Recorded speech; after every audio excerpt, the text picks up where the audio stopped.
on this car-crazy episode of MythBusters. The obscenity begins. Adam and Jamie think outside the box. Well, there's your problem. As they literally reinvent the wheel. Our lives have officially become a cartoon. Testing the myth that square wheels will give you a smooth ride. Provided you drive fast enough. Meanwhile, Carrie, Tori, and Grant tackle a date night movie myth. There's something you don't see every day. Can two cars stuck bumper to bumper Let's do it.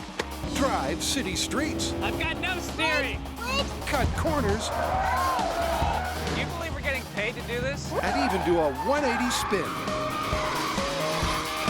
So yeah, that was pretty much the best date I've ever been on. Who are the MythBusters? Adam Savage and Jamie Heineman.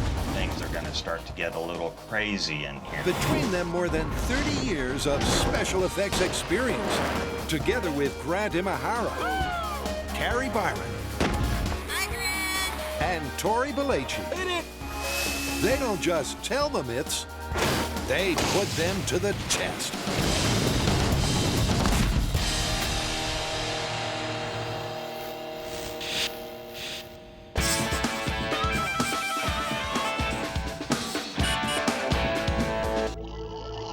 Hey, what you doing?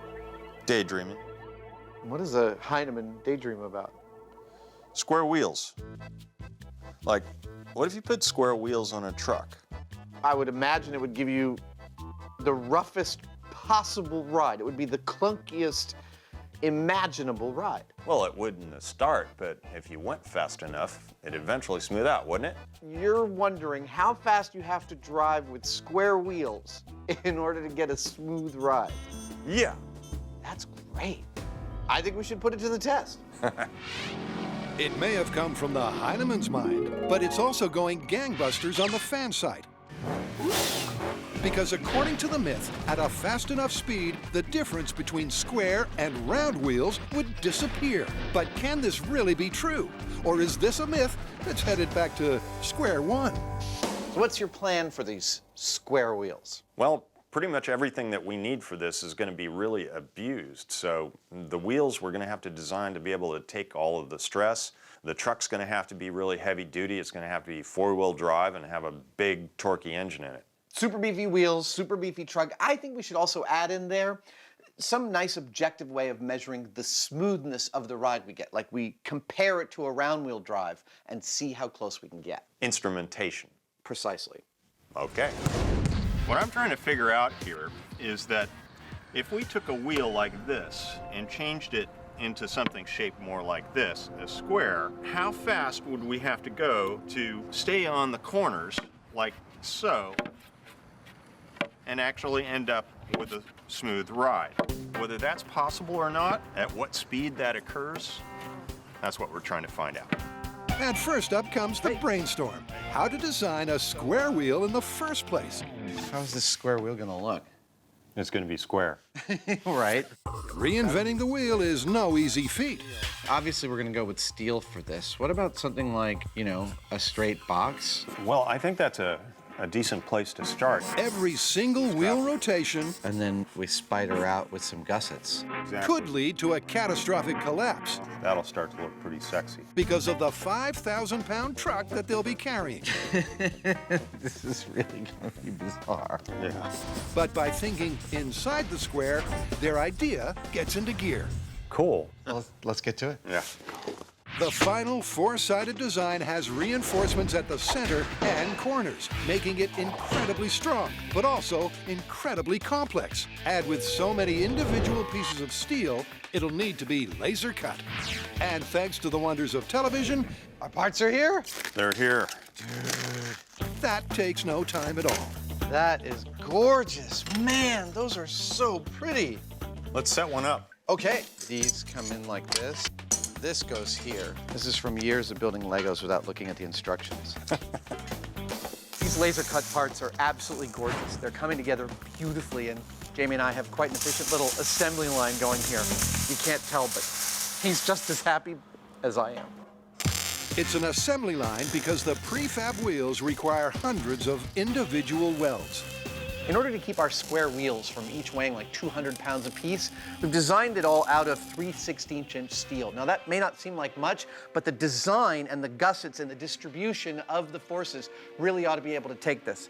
But with steel this thin, you can't just lay in these big fat welding beads. You actually have to stitch it carefully because the stuff, if it gets too hot, can warp, and that's bad. It's a laborious process, but hopefully it'll be worth it. And once the MythBusters get their heads down, their hubs are soon looking like the wheel deal. Nice. Want to grab a side? Let's put it on the ground. Yeah, this is how the tire goes on, right? Hopefully. That has a satisfying ring to it, doesn't it? It really does. It rings like a bell. It's so pretty. I'll be right back. It's a square wheel. Those two words shouldn't go together. They shouldn't, but this isn't quite up to shape yet. Well, there's your problem. Because next, it's time for the rubber to meet the rim.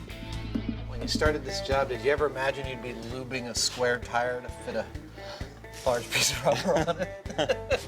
That's been my lifelong dream. In theory, the guide bars should make levering on the tire easier. Go ahead and get a clamp on that. Yeah. But trying to fit a square peg into a round hole is just as difficult as it sounds. My family's been fitting square wheels for 2 centuries now. No one's bought one, though. I want my square wheels! Even bringing in a 2,000-pound wrecking ball This is like how the Egyptians do it. The old Egyptian forklift. doesn't get the tire onto the square. So Jamie has a solution. We are literally trying to fit a square peg into a round hole.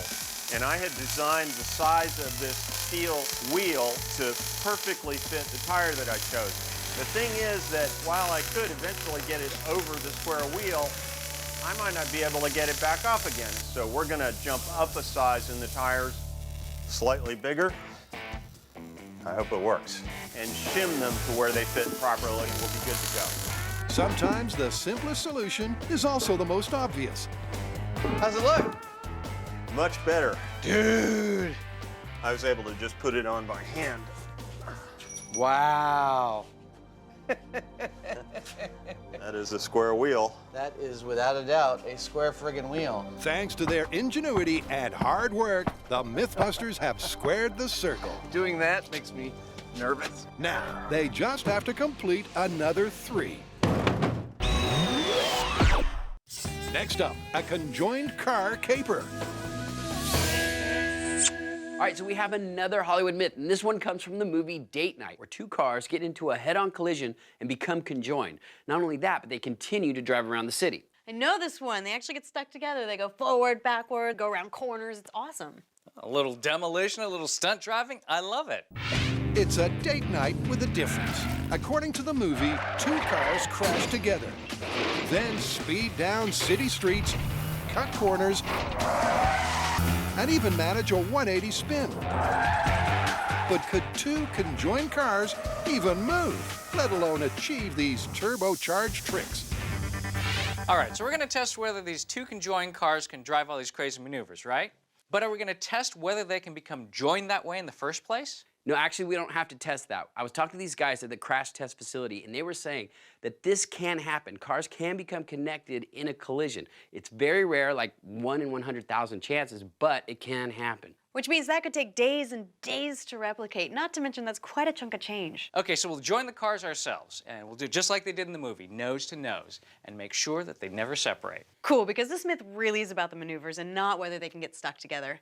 And we've got to design something that can accelerate, brake, do slide turns, 180s, and safely. Exactly. Now the real question is, how the heck are we gonna do this? Well, step 1 is to get 2 cars more or less identical to the ones in the movie. Here's what we got. Over here we have our cab, which is a basic sedan, rear-wheel drive. And for our sports sedan, since we can't afford a $158,000 car just to wreck, we got one with equivalent technology, it's got equivalent horsepower, and it's all-wheel drive. And with that, step 2 is to turn them into a double act. Whoa, hey, that? It's got missiles. This is the coolest car ever. What the heck are these? But connecting two cars bumper to bumper was never going to be easy. All right, well, problem number one, this car has an all-aluminum frame, so there's no welding to it. Well, that sucks. No welding means that the MythBusters will have to come up with a plan B. Now, initially, we were going to try and connect to the bumper, but that's not the strongest part of the car. The strongest part of the car is actually the frame. That's where the driver's cage is. That's the most rigid part of the car. So we're going to use that to connect frame to frame instead of bumper to bumper. Let's put these cars together. It's a heavy-duty solution Oh, not using the light stuff. that'll ensure that their heavy-duty cars stay nose-to-nose on the track. Now, each of these cars weighs over 2 tons and will have to be stuck together driving over 40 miles an hour. So, we've designed a steel frame that will fuse to the taxi and that will bolt to the sedan. Simple. And all that serious steel means they've got some serious welding to do. Glamorous. Very glamorous. The guys take a page from Flashdance as the sparks fly. And slowly the date-night frame comes together. All right, so we're done building the frame that's going to keep the two cars together. As you can see, we've overbuilt it because there's going to be so much torque on that frame from the two cars that it has to be strong. The only thing left to do is to attach the frame to the bottom of the cars to get those two cars connected. It's like a giant steel bow tie.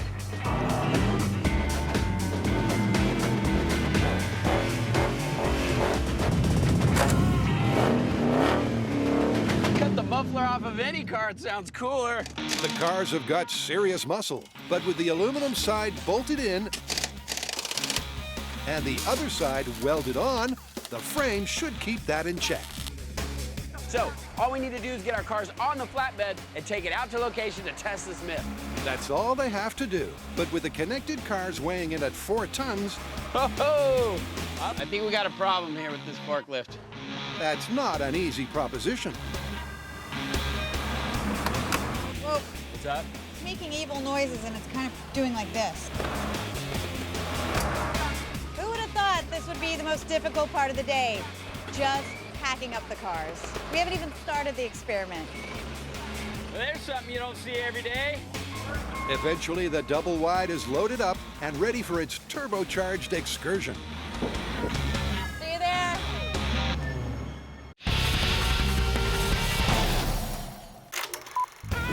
Since Jamie was just a baby, a circular wheel has been the design of choice for a smooth ride.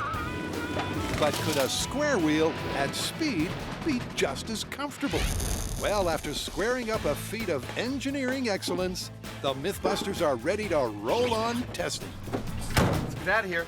And with a truck packing plenty of power, they hit the road for a familiar testing ground. I love this tarmac. Nice day for a bouncy ride, huh? Absolutely it is. Let's get started. This thing about square wheels, not something you want to do on a public road. That's why we're out here on this runway where we can do whatever we want. Now, what we want to find out is whether we can drive fast enough in this truck with square wheels on it. Oh, look at that we end up with a smooth ride. And of course, we have to survive to tell the tale. But it's not just about survival, it's also about data. If these babies have any chance at all of giving us a smooth ride, how are we going to know beyond our own subjective experience? We need an objective measuring system for telling us how smooth our ride is. And that's where Jason and Scott come in. They work at LMS, a software and hardware engineering company that measures the vibration of all sorts of things, from cars to airplanes to washing machines. And they're going to measure our experiment. Yep, Jason and Scott position the sensitive sensors in 3 key areas. Good to go. To track the vibration on the suspension, the steering column, and of course, the passengers. And with the test track set, That looks festive. they'll be put to use first in the round wheel control. In 3, 2, 1, go. Here we go. Feels like a pretty nice ride so far. As it should be. Yeah. 55 5, and 60. 60 miles an hour. Feels feels pretty smooth. I think we got a good metric. Yeah. Bring it to a halt and head back to home base. Throw some square wheels on this puppy. Unsurprisingly, the traditional wheels provide a comfortable ride, something that's backed up by the sensors. We get anything good? Absolutely. So we see went up to about 60 miles an hour. Steering column and the seat pad are nice low levels of vibration as we'd expect. That looks like a really good baseline. Yep, we expect this to go way up with the square wheels, I'd say. So do we. Yeah. All right, let's get it. With the baseline set, it's time for the weirdest wheel change in automobile history. This is so wrong. And yet it feels so right.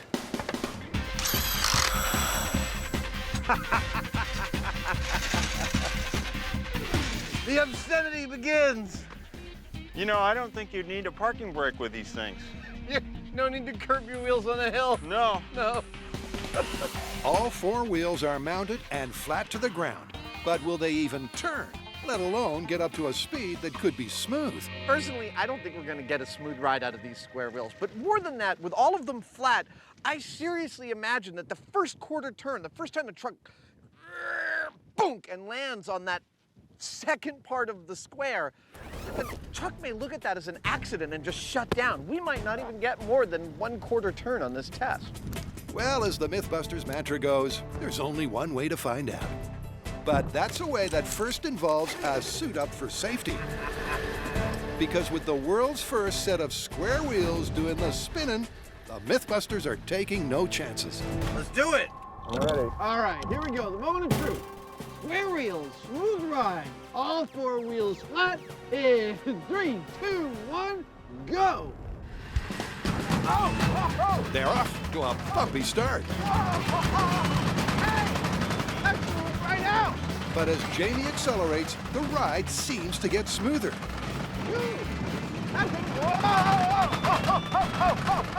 At least until it suddenly stops altogether. Something's dreadfully wrong. Yeah, we're sitting sideways. We're sitting sideways and we're not level. I know. Whoa! Oh, crap, Jamie. It's bad. Well, there's your problem. What happened? We sheared everything out of that wheel hub. All the bolts. All of them. Well, at least it didn't ruin the wheels. Yeah, exactly. The term of art for that is one hell of a ride. Go! The methodology was to start out with just one hop, just get over 1/4 turn and see how it felt, make sure the airbags don't go up. So Jamie did that, and then the moment that seemed okay, he floored it. Whoa! Hey! That flew right out!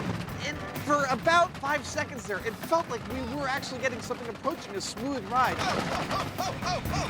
And then everything fell apart. The fact is, this is one of the most powerful trucks we could get our hands on, and driving with all four wheels flat, just too much for it. But even in that 15-second window, the wheels did get up enough speed to spin corner to corner.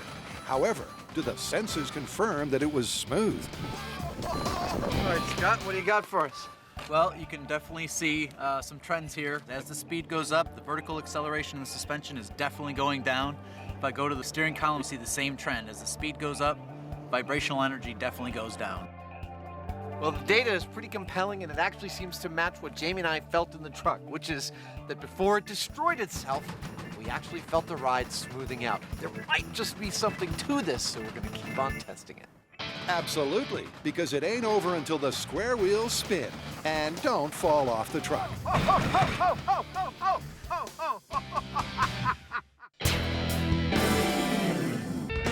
The MythBusters have got double the trouble with a date night double driving myth. And after some ingenious automotive surgery, Look, Ma, no hands. the conjoined cars are at Alameda ready for the maneuvering mayhem. So we're testing a myth in the movie Date Night, where two cars get in a head-on collision and they become linked together. During this whole 3-minute sequence, they drive around and around, back and forth. We're gonna start with the straight line test because potentially that is the safest and the easiest on the cars. That's right, they're breaking the scene into its elements. The straight line test, the 90-degree turn, and the 180 spin. And first up, they're going straight. With the cab in neutral, can the sports sedan really shove it backwards at 40 miles an hour from a standing start? Woo! Well, once the cab gets its obligatory MythBusters makeover, Now that's a taxi. it's time to find out. All right, so I'm gonna be playing the taxi driver. You guys are gonna be on a date. All right, well, we're going 40 miles an hour as a myth state at a really fast street speed, and we're gonna start by going forward and backwards. Can I drive first? All right. Let's go. It's our sports sedan. It's fast and it's got a lot of torque. But you know what? It's designed for a specific load. And by connecting our taxi cab to this car, Hey, what are you doing? Get out of my way! essentially we're doubling that load, making it even harder. And that means that all the torque that this car has, it's gonna need all of that to push this car out of the way. Yep, the sports sedan may have the power, but can it shove the weight of the 4,000-pound taxi too? And can this double act max out at 40 miles an hour? Ready? Ready? Let's do it. All right, putting it into neutral. Parking brake off. In 3, 2, 1, go! Amazing. Just like the movie, the sports car takes the taxi for a ride. But there's a slight problem. I've got no steering. 40 miles an hour! I've got no steering. Brakes, brakes, no steering, brakes, brakes, brakes. I only got brakes. We went off course pretty fast. Off course is an understatement. The tandem cars only narrowly missed the fence. So we got up to speed, and I guess you could call that a straight line. Man, that was scary. The problem is that the turning axles that control the steering on our tandem car are actually in the middle, and what used to be the rear wheels are at the front, which means you have very little control over where you're going. And of course, with the sports sedan pushing double the load, the brakes have to work twice as hard, and you need twice the space to come to a stop. Who knows what's going to happen when we try to do this in reverse? Yep, that's right. Reverse is next. Let's do it. Because Stunt 2 of the movie has the sedan dragging the coasting cab at 40 miles an hour. All right, 40 miles an hour in reverse. In 3, 2, 1, go! 20 miles an hour. Look at that, we're already off course. Once again, steering the 4-ton monstrosity is almost impossible. 40 miles an hour! Well, that's 40. But the twin cars pull off the reverse. Right now, it's looking very good for the myth. With connected cars, you can drive forwards and backwards at high speeds. You don't have much control, but it is possible. But I think the real question on everybody's mind is, how's the date going? And from my vantage point, pretty well. I got a joke for you. Bartender says we don't serve time travelers here. Time traveler walks into a bar. Driving in a straight line may be confirmed, but there's still plenty of double driving Start turning now. and dating to come.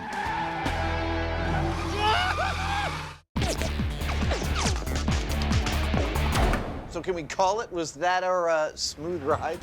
Well, it started to smooth out, but then the truck broke and the wheel came off. Yeah, that was almost bone-shattering.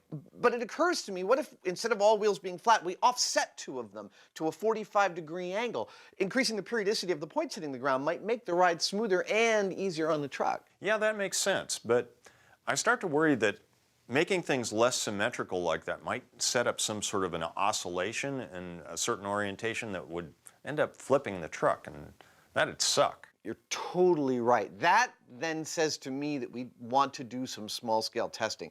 Try different wheel orientations and see which one we feel is both the safest for us, but also might be easiest on the truck. I agree.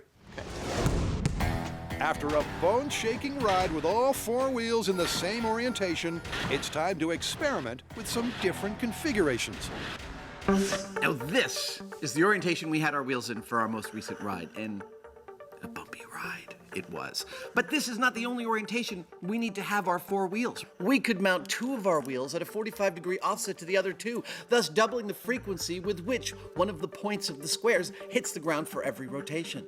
Or we could offset each wheel by 22.5 degrees for every rotation, thus quadrupling the frequency with which one of the points hits the ground. Which one of these is going to give us the smoothest ride? I haven't the slightest idea. That's why we're about to test this in small scale. And for that, they'll need a set of wheels. So Adam brings this out of the woodwork. I think that's a good start. Then it's time to tune up the treadmill to give it a run. All right, let's try this. First off, a little recap of why 4 in-sync wheels are so uncomfortable. Ow. But will offsetting the wheels by 45 degrees decrease the jolt factor? Much better. Wow. I didn't expect that to be so nice. Let's ramp it up. All right. 2 wheels offset diagonally at 45 degrees is a clear improvement. Yeah! But will the 22.5-degree combination be even better? The way this works is that one's always flat, one's always at 45, and the other 2 are in the middle. Okay. Ooh. That's the oscillation I was worried about. Yeah. That's what we don't want to do because that's what is going to flip the truck at speed. A closer look at the 22.5 proves that the chassis is bouncing up and down and side to side, making the 45-degree offset the most stable configuration. Our small-scale test showed that the best configuration was to have 2 opposing corners with their points down, the opposite 2 corners with their flats down. That balances things out the best, and so that's what we're going to do full scale.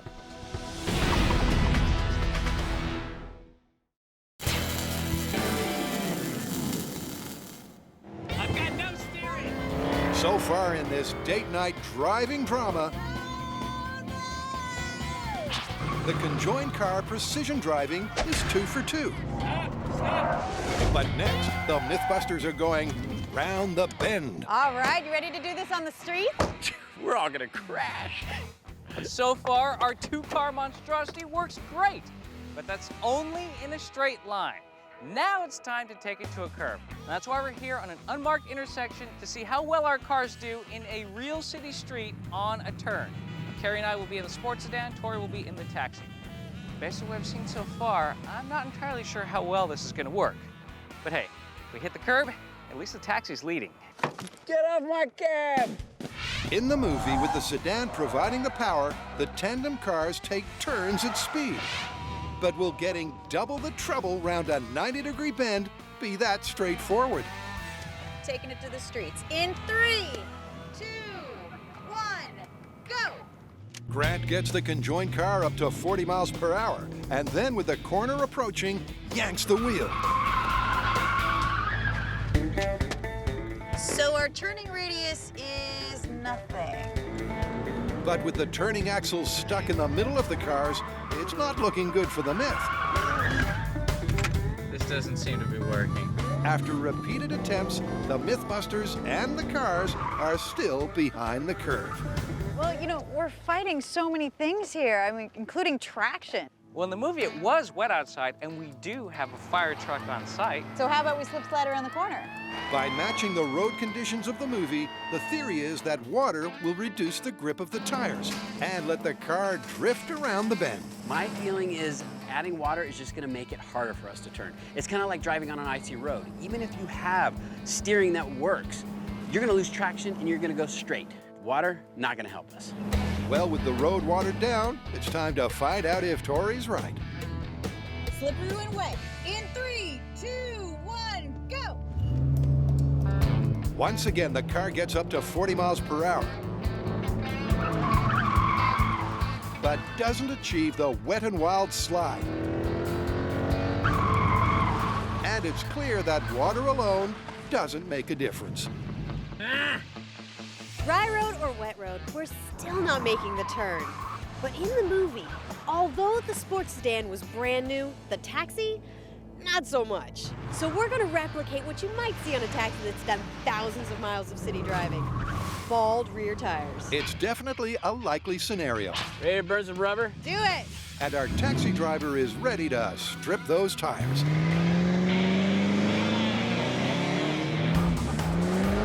Tori lays down some rubber. Do you believe we're getting paid to do this? And soon enough, the tires look like they've seen serious action. It looks bald to me. I think that's great. Let's go for it. You got a piece of tire in your hair. So this is our last-ditch attempt to get this turning to work. And we've balded the tires. We're going to have a wet road, thus reducing the traction of this set of tires. My prediction, probably still not going to work. I mean, we might get a better turn out of it, but look, there's no way we're making a 90-degree turn. Well, let's find out. All right, here we come, taking the corner. In 3, 2, 1, go! Once again, Grant takes it to 40, Start turning now. and then nothing. Not much of a difference. Just like the movie, the sports sedan does all the steering, but they're still nowhere close to cornering, meaning there's only one movie variable left to try. Now we're gonna switch it up. This time we're gonna have the taxi pushing the sports car. And we're thinking because the taxi is a two-wheel drive and it has ball tires, that we'll be sliding more and hopefully pivot around the sports car to make the turn. It's the last chance for the myth. If the taxi can't slip the corner, then this date night bend is busted. Tori guns the cab, pulls the wheel, but the cars don't turn left. Instead, 50 yards downstream, they suddenly veer right. Okay, stop! By pure fluke, Tori finally got the cars around a corner, even if it was the wrong one. We made the turn. All right, maybe not the turn I wanted to make, but it still made the turn. So why did we turn the wrong way? Well, here's my theory. See, the taxi is a regular rear-wheel drive car. When Tori yanked the wheel, the front wheels lost traction, and that made the car unstable. Because of the wet road and the bald tires, that instability eventually resulted in the rear wheels sliding out. Now, they happened to slide out to the left, and that meant the car turned to the right. Now, the sedan, on the other hand, has all-wheel drive and computerized traction control, so it never succumbed to the instability and thus never made the turn. Whatever the reason for the wrong turn, one fact is clear. The corner turn is on the road to nowhere. Okay, stop! Driving in a straight line forward, confirmed. Driving in a straight line backwards, confirmed. Cornering, busted. We may have made the corner, but it was the wrong one, which is pretty much gonna get you killed.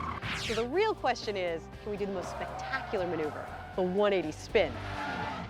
I, for one, cannot wait for this one.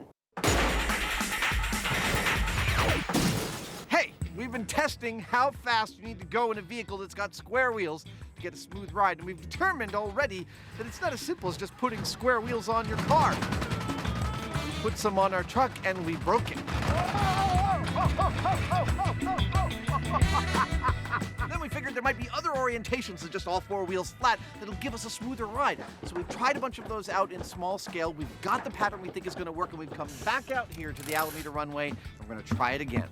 Our lives have officially become a cartoon. With the wheel hubs back in shape after their last outing, it's time for the truck to get squared. There it is. And this time, two diagonal wheels are offset by 45 degrees. Our creation, she's ready to take life. But will that configuration make all the difference? A prediction? Yeah, I got a prediction. I think this is going to be super unpleasant for us in the driver and passenger seat. I just don't see any way that even going at like 50 miles an hour, this is going to smooth out. I just don't see it. Well, with the sensors mounted and the MythBusters wrapped up in their safety gear, All right, sir, you ready for this? Ready as I'll ever be. will they get that smoother ride fair and square? Square wheels, smooth ride, 45-degree diamond formation, and 3, 2, 1, go! Oh! Whoa! Yeah! Come on, baby! Oh, that's not bad! Faster! To begin with, the offset wheels are smoother. Yeah! Holy wow! And as lead-footed Heinemann gets the truck up to speed,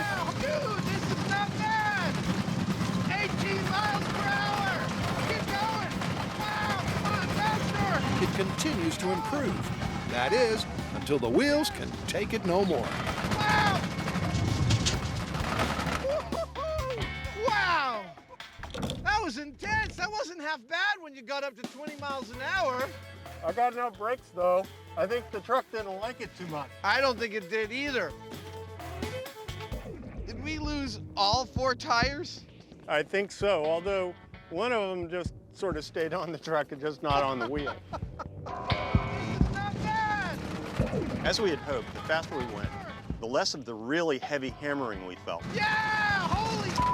But that was substituted for something else that seemed like it might even be worse. It was just a really sharp, hard vibration that I couldn't help but think was doing something horrible to the bottom of the truck.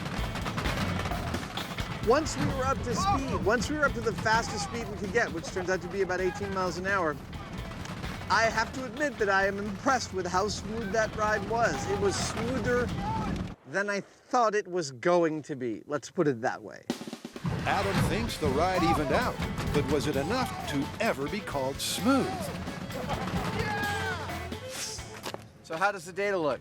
Well, here's your speed in red, and you can see where you kind of slowed down and there's a lot of vibration. As you sped up, the vibration of the steering column really starts to trend off. Well, that's pretty much just what we felt in the cab. Yeah.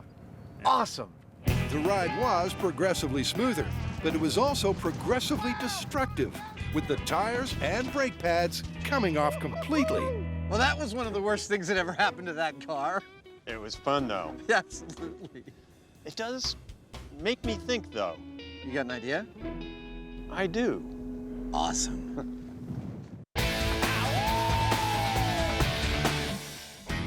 At the other end of the runway, You ready for the fun maneuvers? Oh, yeah.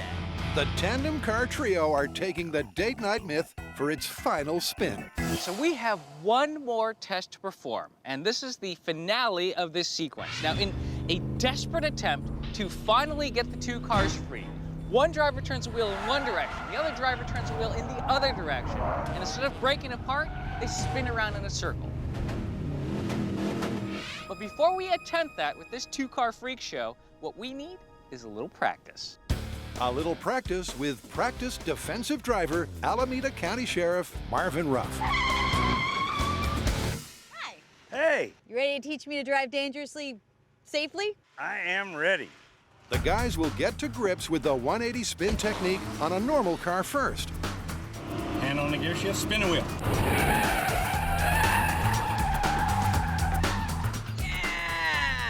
Only when they've mastered this Nice and smooth. will they unleash their 2-car beast. Look at your focal point. Snap and roll, baby. And just like that, school's out. So bring on this myth's grand finale. Now, we know from the movie that it was a little vague who was doing the pushing, and after all of our corner tests, we're pretty sure the taxi's the one that has to do it. In theory, having the thrust come from the rear-wheel drive taxi should increase their chances of making the 180. All right, water, engage. Out of the way, or you're gonna get wet. And 2,000 gallons of gray water will replicate the wet road conditions of the movie. My big concern on this next test is flipping the cars. I mean, we've done this maneuver with one car, and it felt like it was gonna flip. Now that we have 2, that's a lot more weight that could potentially cause these cars to roll. That could totally ruin Cary and Grant State. Flipping out is a very real possibility for this test, particularly because this time the cars are going to peak at 50 miles an hour. Okay, this is date night. Spin around. 3, 2, 1, go! For the last time, Tori puts the pedal to the metal and pushes their conjoined colossus up to speed. 40, 50 miles. Then, the moment they hit the wet patch, Tori and Carrie turn their steering wheels in opposite directions. And That's what I'm talking about. how do you know? A 180 spin. Not quite as clean as the movie, but a 180 nonetheless. Woo! That's better than coffee. I think I popped my back tire. It's true that both rear tires popped, but they're the only things worse for wear. It worked! We got the cars to spin just like in the movie. That was awesome. I think we have to call that confirmed. Absolutely confirmed and absolutely exhilarating. I was having the time of my life. I was looking Tori dead in the eye half the time, going, come on! I knew exactly what he was doing, and it was so exciting. Pretty good! So yeah, that was pretty much the best date I've ever been on. Now, we've done a little research, and as it turns out, in order to achieve this effect in the movie, the special effects artist built one giant single chassis for both cars. All wheels had steering, and they had caster wheels underneath to stabilize. The actors weren't driving, the driver was actually in the trunk. And we achieved the very same effect with nothing but good old bald tires. Well, that was good fun. Well, it ain't a date with a MythBuster till the wheels come off. So it was a good date. It was a good date.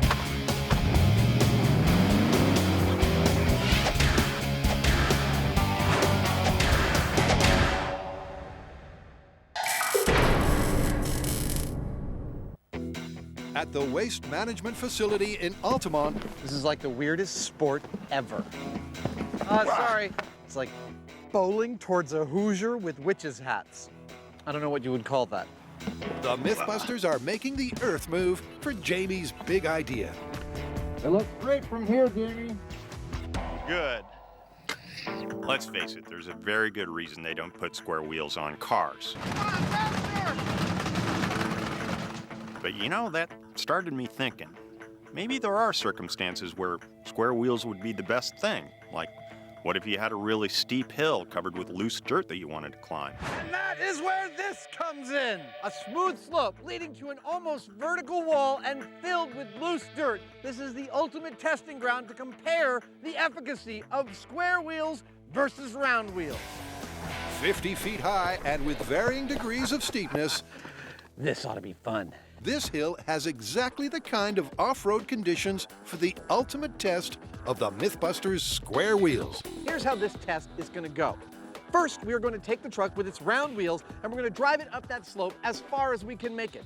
Let's say we make it about halfway up. Editors, will you give me a dotted line halfway up the slope? Thank you. Then we're going to bolt the square wheels to the truck and we're going to take the same slope and see if we can make it farther. If we can, we have literally reinvented the wheel. Well, I think everything's in place. Shall we suit up and do the round wheel test? I don't see why not. All right. If we can't, we've just proven what we already suspected. Square wheels are stupid. It's a simple plan, You ready? I am now. and it all comes down to Jamie's theory on why square wheels could work better on loose ground. When it comes to soft surfaces, the thing about round wheels is that all of the weight of the vehicle is right here where it contacts the ground. The PSI there is very high. That means that it'll easily sink through soft stuff and get buried. Also, as it tries to roll forward, it tends to plow that soft stuff ahead of it, which makes it hard to climb out of things. And that's why in things like sand or snow or loose dirt, And we're stuck.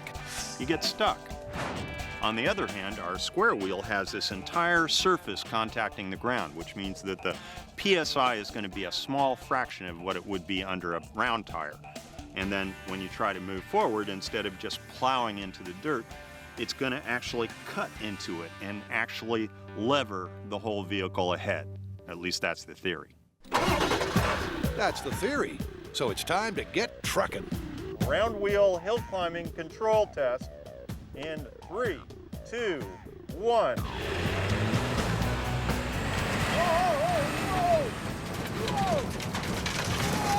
You think that's as high as you can go? I think so. That's pretty darn high. Yep.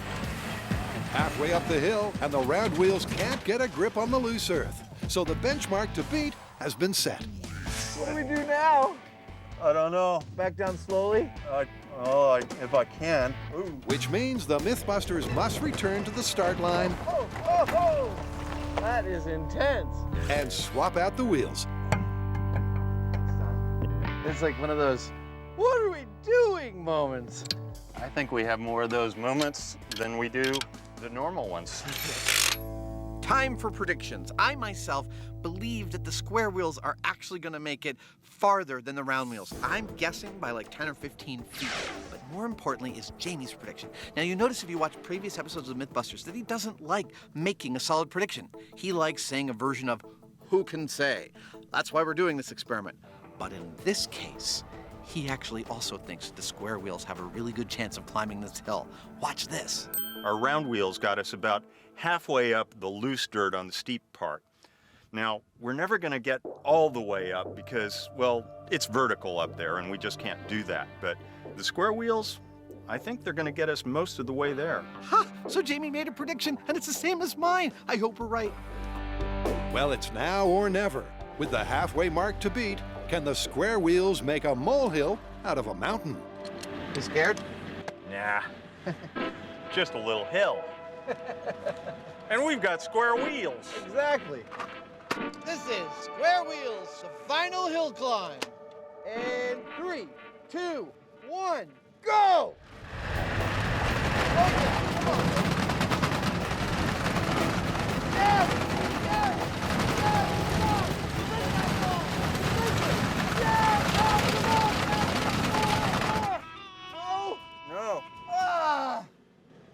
Just like the round wheels, the spinning square wheels can't get purchase on the loose ground. All right, we're going up real slow now. Hill climbing in square wheels.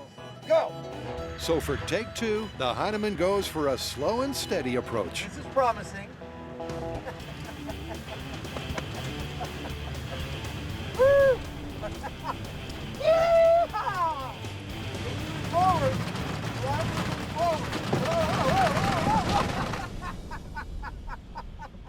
You know what? What? I don't think they're working. I don't think they're working either. We tied at best. We touched the tape. But I don't know if we can beat it. I don't think we can. I think you just gotta face it. Square wheels are just plain stupid. It seems the MythBusters had to reinvent the wheel to discover that square wheels are just too, well, square. Woo. Well, that was frickin' spectacular. We start climbing the hill. I'm feeling really good. I can only imagine the volume booster tail of dust we're kicking up. We get up to the tape. We're touching the tape. I'm thinking we're gonna break the tape. More. And then we just stayed stationary. We made it exactly as far up this hill as we did in our round wheels. I can't think of any better test to demonstrate that there isn't really a specific advantage to the square tires. Well, there you have it. At best, our square wheels did the same job the round wheels did on this course. I gotta say, I'm disappointed in it though, because I really think there's something to these wheels. There may be other environments out there where they would actually prove superior to round wheels, but as of this point, they're not. So how do you want to call this? Do square wheels give you a smooth ride? Well, as ridiculous as it may seem, I think we gotta call that one plausible. What about hill climbing? That one, not so much. The square wheels didn't provide any kind of significant advantage over the round wheels. Yeah, well, what are you gonna do? You wanna drive back to the shop? Now let's walk. It's more comfortable. Okay. I think this is the last we'll see of the square wheels. Not by a long shot.